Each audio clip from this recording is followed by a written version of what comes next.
exciting. Here we are on another series of the Simply M Spotlight, hosted by Simply M Movement. And welcome to the Simply M Spotlight.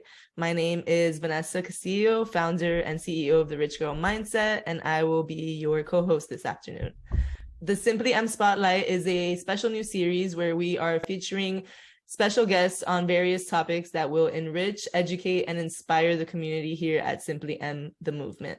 We are thrilled to have you join us today as the founder of Simply M, the Movement, and your Simply M Spotlight host, Ketty Udbe, will be interviewing Laura Kelly, aka the Joyful Attorney and founder of LFA Immigration. And she can tell us a little bit more about that in a second. But to give you a little bit more background on our host and our special guests, Ketty was born in Cuba and raised in Miami, Florida. Her desire to bring the healing and transformative power of music and movement is what birthed her community here at Simply M, the Movement, which is on a mission to change the way women use and incorporate creativity, dance, and music in their daily lives. By providing virtual and in-person dance classes, that are simply easy, simply fun, and simply inspiring. It's a little bit of a tongue twister, but I like it. I'm here for it.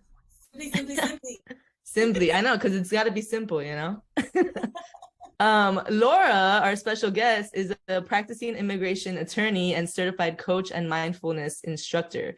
She hosts a weekly podcast called The Joyful Attorney, where she helps legal professionals bring joy, harmony, and balance to their practices and lives.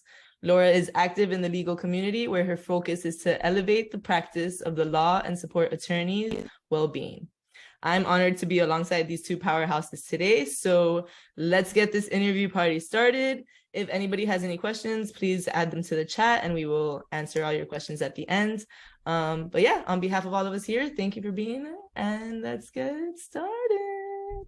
Thank you, Vanessa. Appreciate that awesome intro. Thank you, Laura, for being here today. It means a lot to me that you've taken this time to set it aside to have this conversation with me, to start this series. You're just our second guest, so I'm honored. It's a whole new adventure for me. But it means the world. Just real quick, I just want to let all the viewers know how you and I connected and how I have felt so impacted by the things that you share on your podcast. I've told you a million times, but I want them to hear it. So we just connected through BNI, business networking, international mutual people that we knew, and so forth. And funny enough, I had been listening to your podcast, and then I realized it was you. And I remember sharing with you, and you're like, "Oh, people are listening." I'm like, "Yes, we are, and I'm listening." That's so crazy. Still, that's the crazy thing about putting it out there into the world, you know? Yeah, you don't know, like, who's out there? Well, I was, and still am. And what really captivated me was how transparent and honest you are in every episode, and just the wide variety of topics that you have zero fear about diving into. And if you do it anyhow. And you make everything so relatable. But not only that, there's been so many times that you've shared things that have caused me to pause and reframe or rethink something. So it hasn't been like the entire time I'm like, "Oh yeah, I'm right there with you." No, it's been times where I'm like, "Oh, I didn't see it that way." And it actually caused me to pivot and prevent some serious, I don't know, like just problem in my life, things that I just wasn't going about the best way. So tell me what your experience has been being so open and honest on your podcast. Well, first I want to say there is a lot of fear, a ton of fear. It's like all fear all the time, right? It was not easy to put myself out there in this way. It's like, who are you to think that you can create a podcast? And even now, like, I appreciate that people are listening. I think we've had, a little bit more than 10,000 downloads. I got the 10,000 downloads notification about a month ago. But it's not a super popular podcast. You know, sometimes I think I'm putting it out there and it's like, why? But for me, the honesty portion, the openness portion is just so fundamental. There's so many conversations that we don't have or we haven't been having as women, as individuals, as people. And that lack of conversation actually keeps us small, keeps us stunted, and most importantly, keeps us feeling isolated, like we are alone. So one of the things that I have noticed in my coaching career is how many people feel the exact same things. You know, I'll be doing a webinar or I'll be in a coaching call and someone will say to me, like, how do you know what is in my head? Like, how do you know this? And it's like, because it is in my head and it is in a lot of people's heads. Not everybody, you know, we are all going to have a different, different experiences, different personalities, different tolerances for discomfort. But in the the truth of the matter, a lot of the things that affect us, overlap with other people's experience. And I think the more that we share our own experience, the less isolated we feel, the less afraid to share we feel, and the more community that we're able to build. Now, to say that it's not easy to put myself out there. I do think I faced quite a lot of judgment. I know when I first came out and talked about sobriety, before I was actually totally sober, I had someone call me and tell me, Laura, you have to delete. It was a Facebook post. You have to delete this post. You can't have this out there. You could get a bar complaint. You can get this. People will judge you. You know, you need to delete this. You need to delete this, and you need to go have a glass of wine. That was the message that I got from this individual who, to be honest, was trying to be kind, just didn't understand. You know, I think, you know, that in keeping ourselves silent that way, especially about something like sobriety or these difficult conversations, we aren't given the opportunity to lead and let other people know that it's okay to not be perfect. Like, it's okay to have struggles and turmoil and difficulties. And, you know, there's a real, there's a real strength to being vulnerable and open and seeing what happens. Showing that you're human. Yeah, that's right. And one of the episodes that you did actually led me to think about what I wanted to kind of touch on, right? During this conversation, which is that you talked about a half marathon that you just recently completed, one of many that you've done. You're an avid runner. I feel like I've known you forever, but the truth is that this is a very new friendship for us. So I'm just, learning more and more. But apparently, and you shared with me that you've been on this whole journey related to your connection with your body, moving your body and running. So tell me a little bit about that, because that's something that I just found really amazing. I just pictured you like you ran your entire life. No, definitely not. I mean, I've had moments like I ran, when I was in high school, I remember we went like my first day of high school as a freshman. We went to PE and there was a girl sitting next to me and we had to like run laps. And she was like, we should join cross country. And I was like, we should join cross country. I don't know. I'll join anything. If you tell me to join something, I will join it. This is why I have to watch out for cults. And I've been a member of like one or two, maybe three, because I'm a joiner. Like, take me to the place, I will join. So I did run cross country for one. What was that? I'm right there with you. My mom, every week that I would come from school, it was like another t-shirt. I wanted to be in the jump rope club, something else, and a friend would bring it up. I'm like, now I'm gonna jump rope, and my mom's like, what's next? Like, what? I'll do this. I'm like, okay, I go on these little ideas. I'm gonna do this. I'm gonna do that, and it's makes for an exciting life. And I guess it does annoy people, I think. They're like, oh, you're doing this now? Anyways. But so I did cross country for one semester, and I was terrible. It was really like, I remember having to, cross country. I think it's a 2-mile course for girls. And I just remember running 2 miles was like impossible. Like, how does anybody do this? And I was young, 13, 14. But anyway, but I never ran again. I did one semester. I was like, oh, that is enough. We're done here. And when I lived in Spain, I did do this couch to 5K program. And that's something, if somebody wants to get involved in running, I highly recommend a program like that. It's something, even back in those days, I think we're talking about 12 years ago, you could get an app on your phone and it would play over your music and let you know when to run, when to stop. And it was just a great way of building endurance. And so I would casually run, out and about in my life from time to time, but I wouldn't say I was a runner. Just like sometimes, every couple of weeks or so, I'd go out and run. And I really wasn't able to, build major endurance.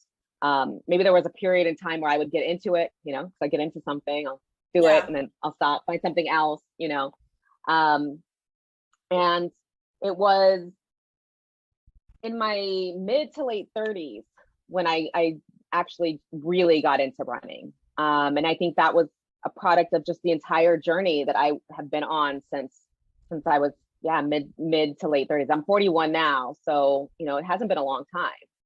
And it started with, I think, struggle in my life, a lot of struggle, just like feeling like my life wasn't how I wanted it to be. How did I get here? How is this real? I felt like I was uncomfortable in my own skin, like I was trying to claw my way out of my skin, and something had to stop. And so that started with like me doing something about my weight, because I gained a lot of weight after pregnancy, and I did a ketogenic diet, and I've done a lot of wellness coaching, but I did that and lost, I don't know, 30, 40 pounds without exercise, just following this diet that really worked for me and continues to be very good for me. I know it's not, I don't advocate it for everyone, but it's something that really, really works for me. Right. And I realized I had all this energy. I had energy to like work out and do things. And so from there, then I started with Orange Theory. So I would be on the treadmills running. I'm like, oh, this is fun and competitive.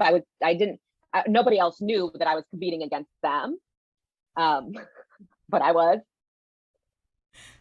Okay, this is like, seriously, and I'm sorry to interject. It's so weird because I did Orange Theory for a while too, and my sister's on here, so she knows because I would tell her like I beat everybody, or there's this one guy that got ahead of me. And she's like, I didn't know it was a competition. And I'm like, it is in my head. Yeah, exactly. I knew the one guy that was the only guy that was like better than me, and I'm like, oh, like toe to so toe close, with.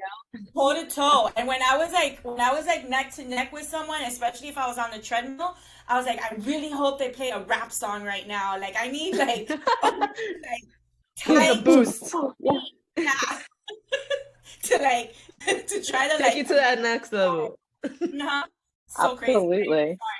But that's good. But it's funny because there's things that you don't know about yourself until you're in that position. And it's like, I don't think of myself as a competitive person in general. But in this environment, I was extremely competitive. Like again, nobody, and the Orange Theory does put, there's a leaderboard. And so you do have some, they do healthy kind competition, of facilitate competition. Right. To get you going, Yep. But for me, it was always like, it wasn't like who got the most like splat points or something. I just want to know who was the fastest, who was the fastest on the treadmill. That's all I cared about, and actually I had inklings of this before because, I'm ashamed to say this, but I am competitive in yoga. Oh my God. How is that possible? I know. Okay, that's a first. Possible. What is that?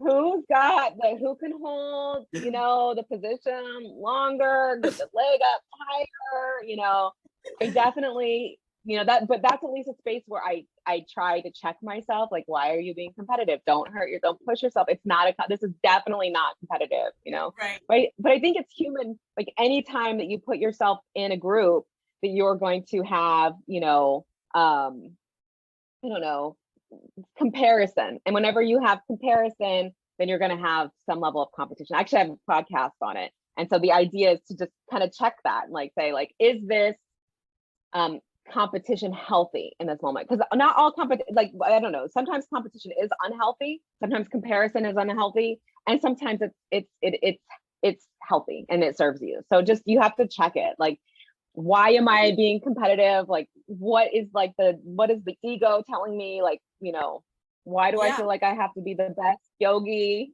Am I looking, for me, it's always looking for approval from the teachers or coaches. Right. Like, like acknowledgement and pat on the head. You want the star sticker.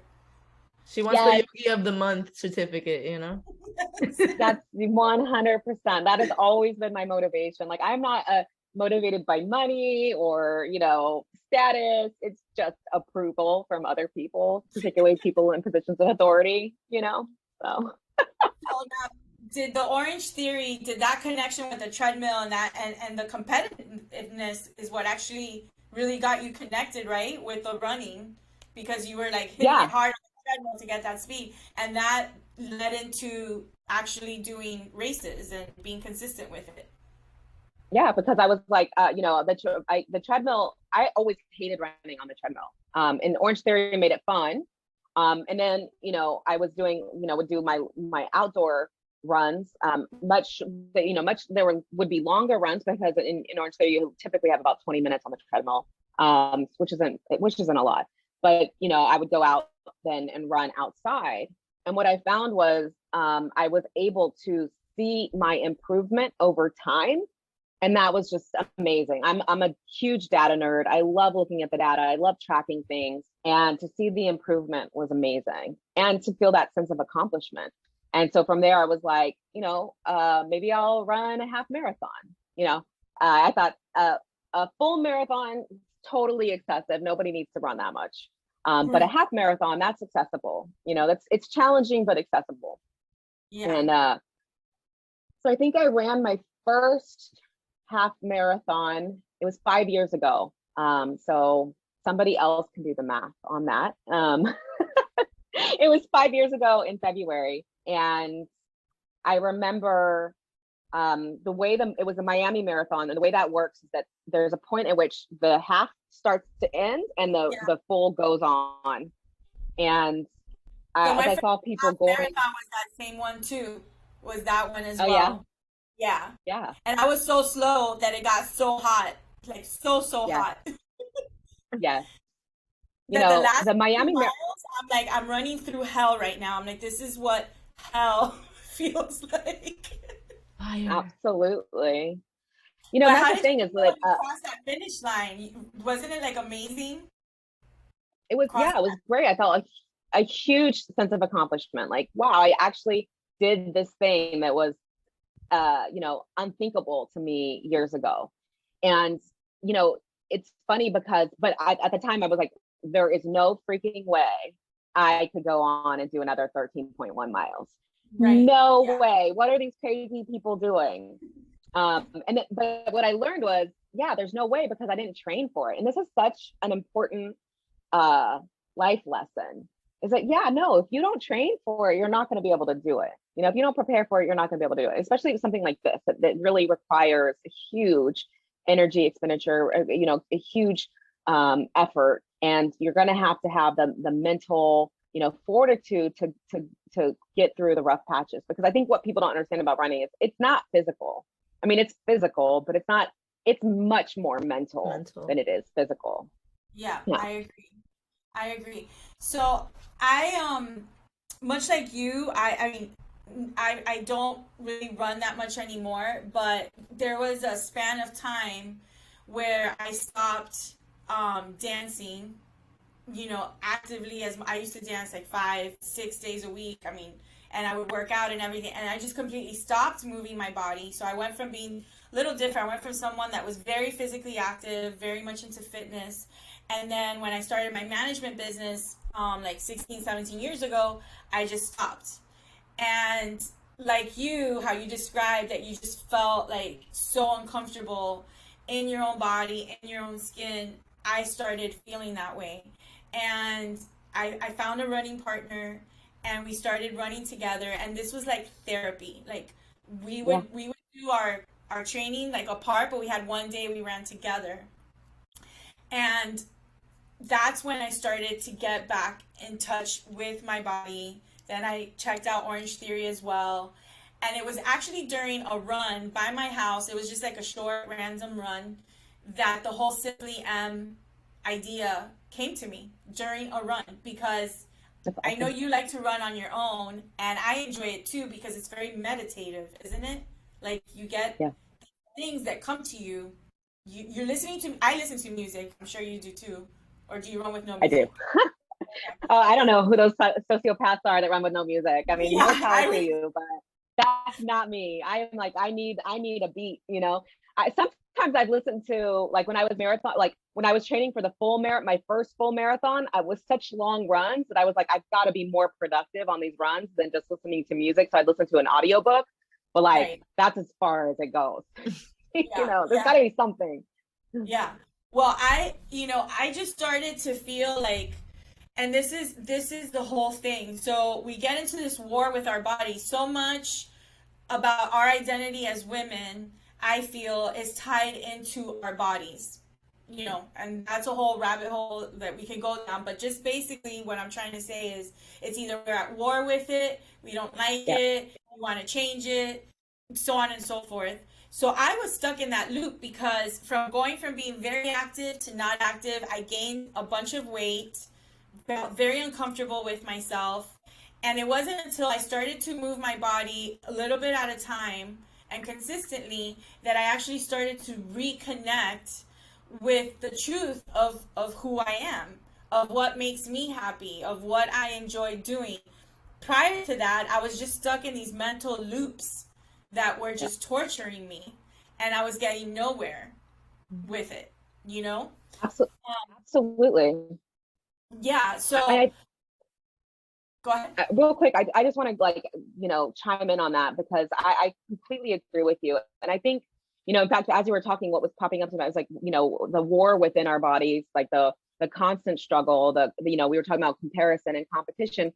We're really set up in a capitalist structure to have a lot of lack, a lot of unworthiness, and because that is the motivation for us to consume.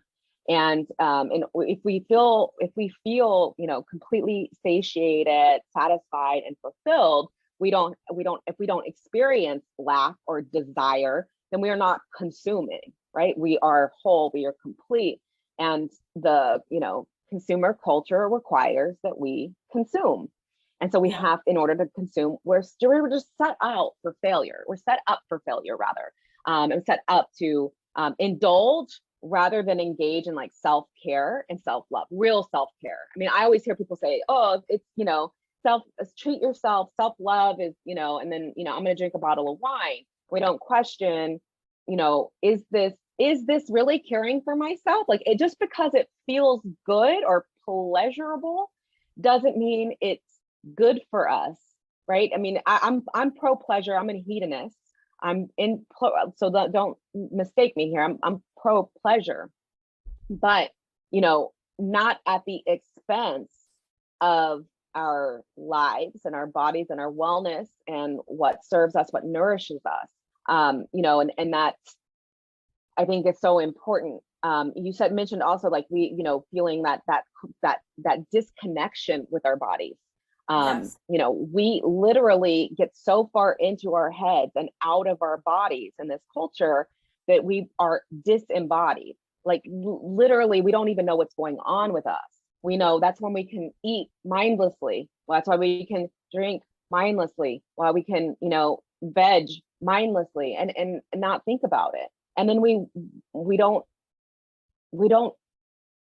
touch our body in a nourishing way. I'm not saying in a sexual, I mean actually just in a like appreciative, caring way. We kind of hide from ourselves, hide from our body and our inner self, and then we wonder why we feel so isolated and disjointed. It's interesting to me because a huge part of mindfulness is actually a definition of mindfulness can be embodied awareness. And one of the reasons why we focus on the breath is because the breath is, the body breathes. And so when you focus on the breath, you're coming back to your body. When you start to come back into your body, start to feel your feelings. As we think our feelings are in our head, our feelings are in our body. They're vibrational frequencies in our body. When we can connect with our feelings rather than react to them, we gain so much more awareness and power in our own bodies. And I just think that's fundamental. It is. And what I wanted to add also to what you said, what I love, and thank you for sharing, your story there, is the way that one thing leads to the next. So in my case, deciding to like start running led to Orange Theory, led back into dancing, led into me creating Simply Am and going on this path. If I would have never started to at least take a step, right, and just do a little bit and carve out a little bit of time, I would still be, I know for a fact, I would still be in that terrible mental loop of beating myself up and thinking the same things over and over.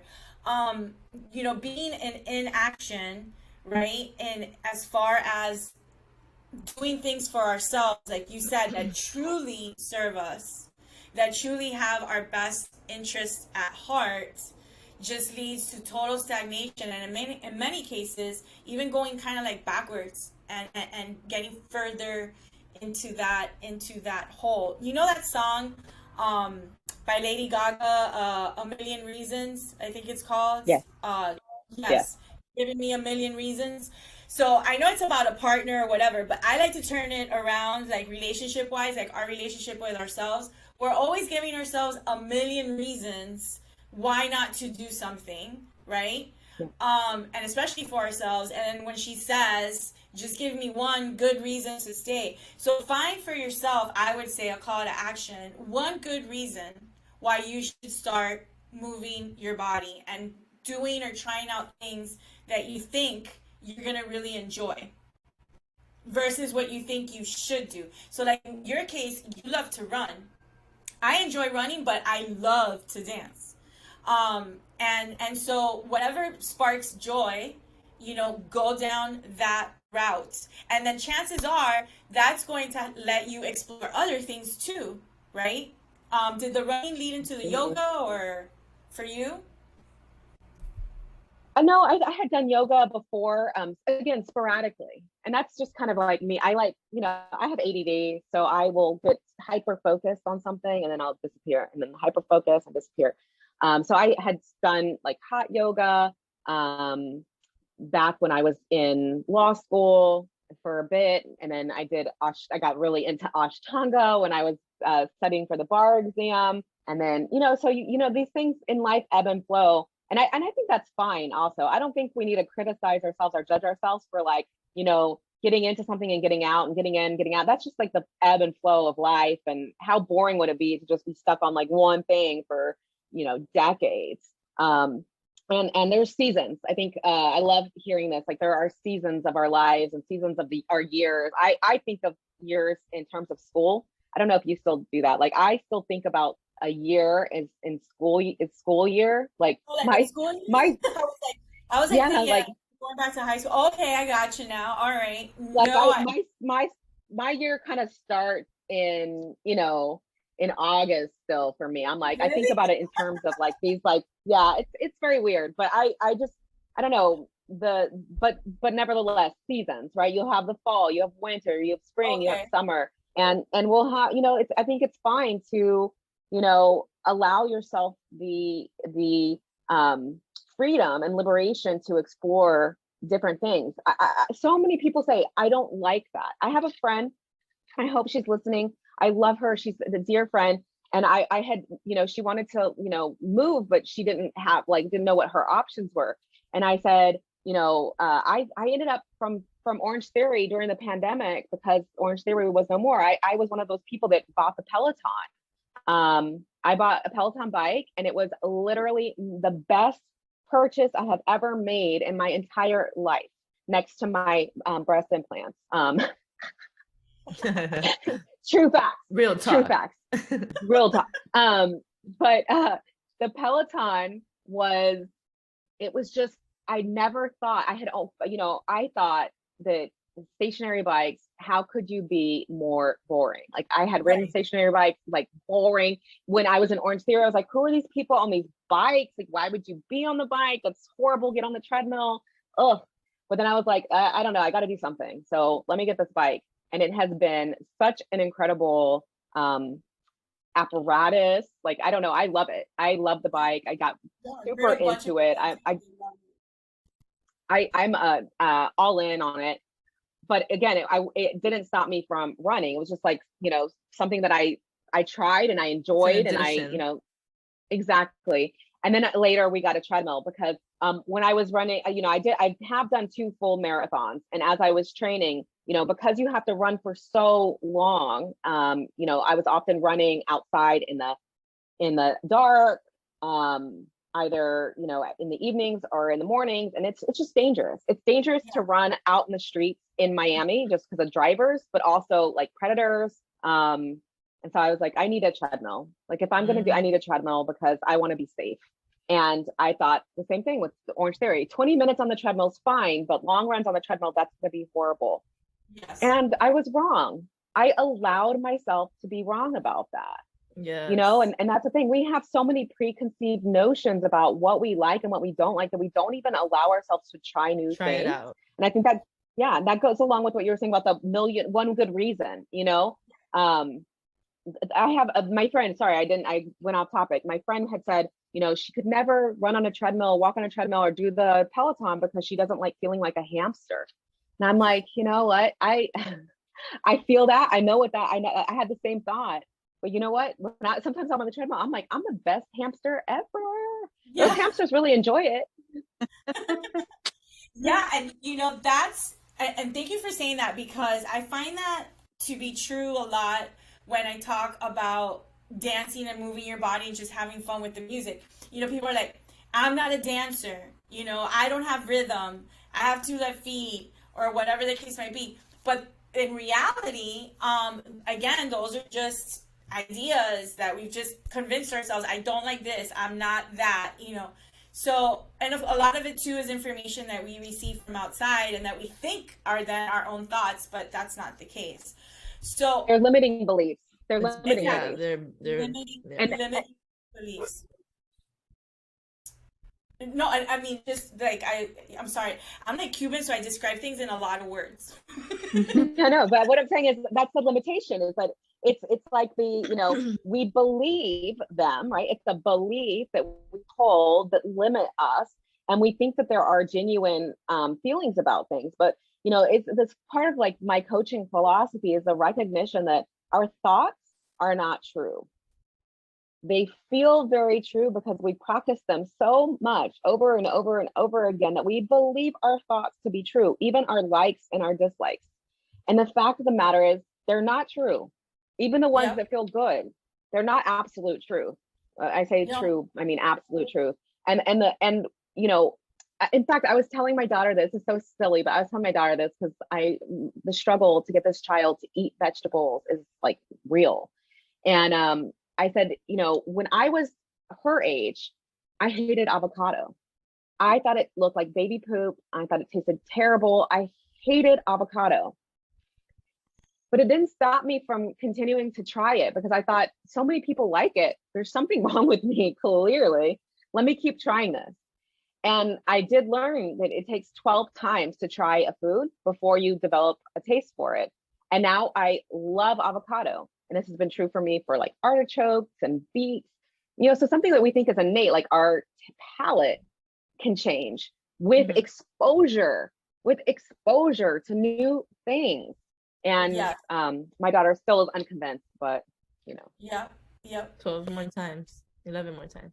You know, and I'm gonna bet that the fact that you recognize that you were so uncomfortable in your own body and you made the choice to start doing something about it by taking care of it with the food you were eating, and that led to, you know, exercising and so forth. I know that that's what's gotten you, partially it's a big part of why you're here today now, that you are a coach and you're creating this space for other people and especially other attorneys. It's such a high stress profession, to share all these other beautiful things that you've picked up along the way and you continue to learn and share. So would you agree with me on that, that moving your body and figuring out what you like, and even challenging yourself to do things that you thought you didn't like as far as movement and exercise has been a big part of your self-development, your personal development?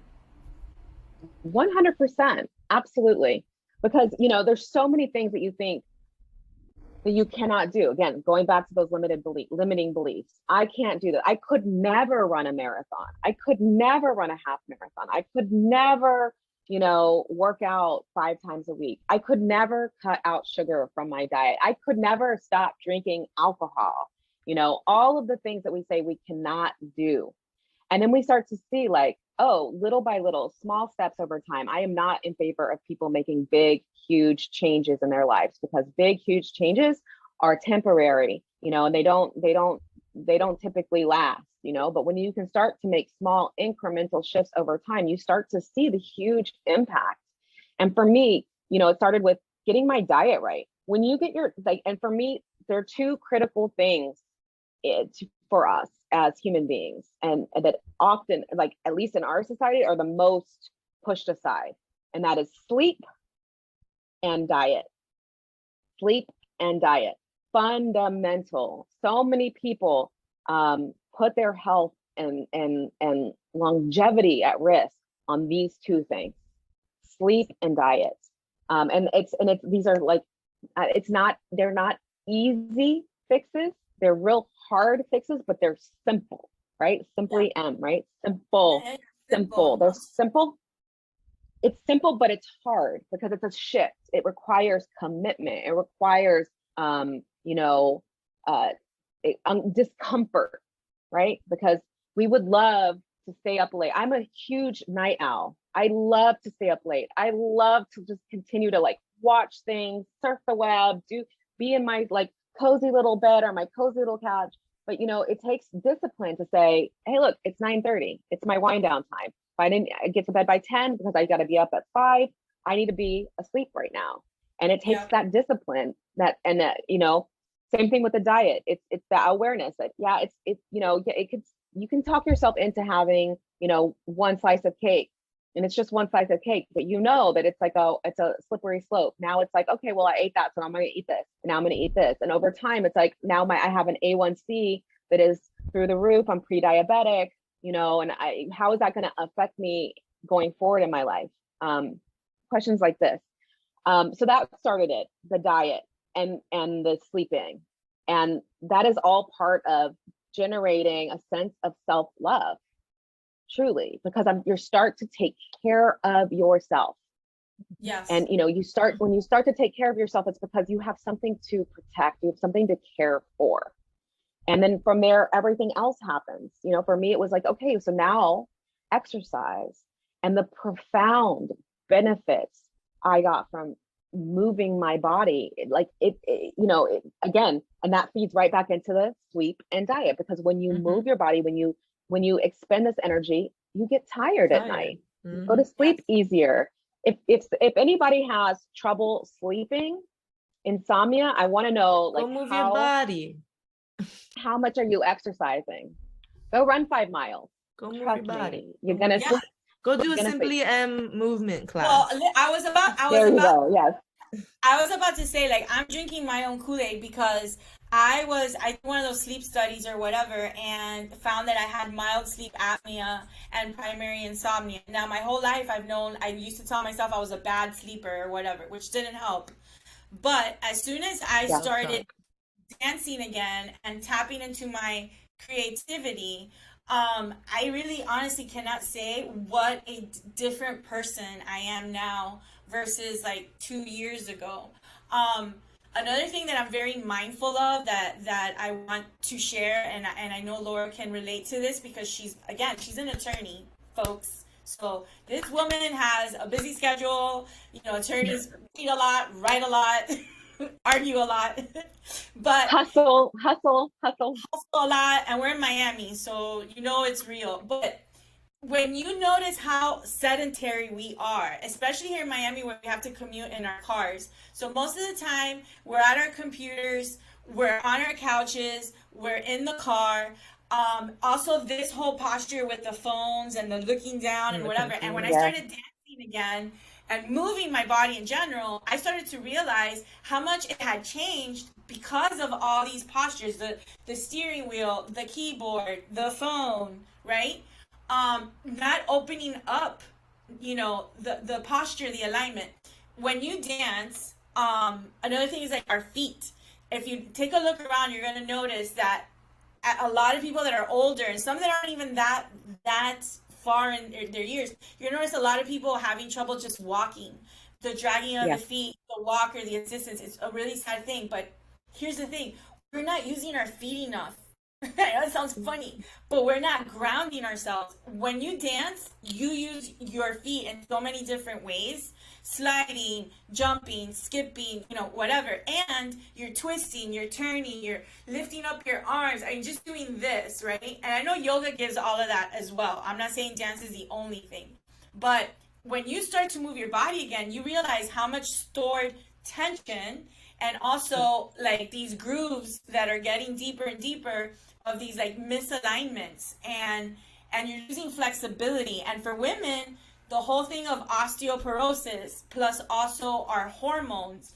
So there's just so much to be said about really making a commitment to yourself and finding a tribe, an activity, whatever. I would love for it to be dance because, again, I really strongly believe in all the different that could be one of them. Remember, but we don't gotta limit ourselves. But we don't have to limit ourselves. So like, whatever, but get your body moving so that you can get yourself out of this bad groove of being so sedentary, not being in touch with your body, being misaligned in more ways than one, right? And also to be able to tap into the possibilities of what's going to spring forth, what's going to flow out from that. So I think you're a walking example of that, Laura. You're doing your coaching, you're doing your podcast, you're an amazing immigration attorney, you're a mom, and not to mention you give back so much. You're in so many different groups and organizations that you're constantly giving of your time, and the fact that you make space for your self-care, for your health, I think it's definitely inspiring and a call to action, I think, because that's what I want to do. I want to support other women by them seeing we all have had the same struggles, we still do, but we can make this happen. We have to, because like, what is the alternative? And I think that's what people really need to think about. We always put it off until tomorrow, until tomorrow, until tomorrow. Like, I'll do this later. I'll do this later. One day, one day, one day. And the fact of the matter is that, then, 10 years later and we haven't done anything, and how that impacts us. I think what you said about our bodies being misaligned, if you sit like this every day over time, that's how your body is going to function normally. It just makes sense that your body, our human body is very efficient. It's not going to be, if it's not going to need to do this, and then, because you're like this all the time, then it's not going to do this. Right? We get stuck, but this is the same thing that happens to our minds. Our minds are very efficient. Our neurons that fire together, wire together. And the same thing that we repeat up, like if we repeat a posture, we're going to get stuck in that posture. We repeat thoughts and beliefs, we get stuck in that. And it's not because we're bad or wrong or whatever. It is just literally human evolution. It's just how the mind works. We are designed to be efficient. And so if I think this all the time, then I'm just going to repeat that thought over and over and over again. And so it's important that when you open, and I think this is the beauty of how moving your body can open your mind, because you start to release. Also, like like I know it sounds stupid to say this. It's all connected. Exactly, it's all connected. Like you know, like it really is. Can't move your arm without your brain. Listen, I just said we don't. I just said we don't use our feet enough, so I get you. No, but you know, as you were saying that, I think it's so true, because one of the things that I do when I'm running is to be very mindful of my feet placement and my foot strike. And there are people who go out and run and maybe don't think about their feet. But I'm going to tell you, you need to think about your feet as you walk. Actually, this is a major mindfulness technique. It's called walking meditation. Yes, exactly. And paying attention to the way that your feet move, and really, you know, finding you know, the details in that movement. It's really beautiful to get curious about our bodies. Our bodies have been such a place of shame and guilt and negativity that you can shift this slightly just by getting curious about it. Yes. Like, what if I could go into a dance class, right, and have a great time? What if I don't have to, you know, make it mean this or the other? You know, what if I can go out and do, you know, a quick short run, like, and walk run? Or what if I could, you know, sit for 5 minutes and do an awareness of breath meditation or a walking meditation? Or I could go to a retreat. You know, you just have to get through that little uncomfortable space, that little zone right in the beginning, and then you're gonna be fine. Right? It's like, and that's the beauty, absolutely. And having mentors, like having a place to go. Like, I'm not saying like go on YouTube and learn to dance. Like, no, like go to your studio, like be with other people who are on the same journey as you. It doesn't have to be an alone thing. You know, face your fear, face your discomfort, and do it. You know, it's the same thing with learning new techniques in your thinking. Go to a coach. It doesn't have to be me, but go to a coach. You know, make the effort to get curious about how your life could change if you were willing to invest your time and energy into a different way. And it's all about investment. It's all about investment. Are you going to invest in yourself truly or not? And there's no greater investment. And putting yourself out there and connecting. Yes. So I definitely want to be mindful of your time. I mean, again, like, I love talking to you so much. We can talk for hours. Like, I feel like I've known you for forever. And I hope that, I know everyone's gotten at least one thing out of this, but so many things that you've shared. I really want everyone to know how they can connect with you, how they can follow you, how they can listen to you. And we're going to put that in the chat as well. So let us know. Absolutely. Well, you can find me just by searching The Joyful Attorney. I think if you search The Joyful Attorney, everything may pop up, but I'm The Joyful Attorney on Instagram, The Joyful Attorney on Facebook. I have, my website is www.thejoyfulattorney.com. What else? Guys, go Google The Joyful Attorney and it'll all pop up. And my podcast is, you can find the podcast on your favorite podcast player, like app. So it could be Spotify. I'm an Apple podcast person, but if you just search in your favorite podcast player app, you'll find The Joyful Attorney. And if not, you can always write me and say I should add it, because I didn't add it to every single platform that there is, just the major ones. I love it. I love it. My brand is consistent across to everything. Is simply on the movement, simply on the movement. So, and I love Joyful Attorney. That's one of my favorite words, by the way, Laura, joy. So thank you so much. I hope that you've enjoyed this time together. I know I have. Vanessa, thank you for co-hosting. Yes, Annie, thank you. I hope that lots of people get to see this recording. And Laura, like always, I look forward to connecting with you and continuing our journey together as friends, as women that are on a mission. Now let's go move our bodies.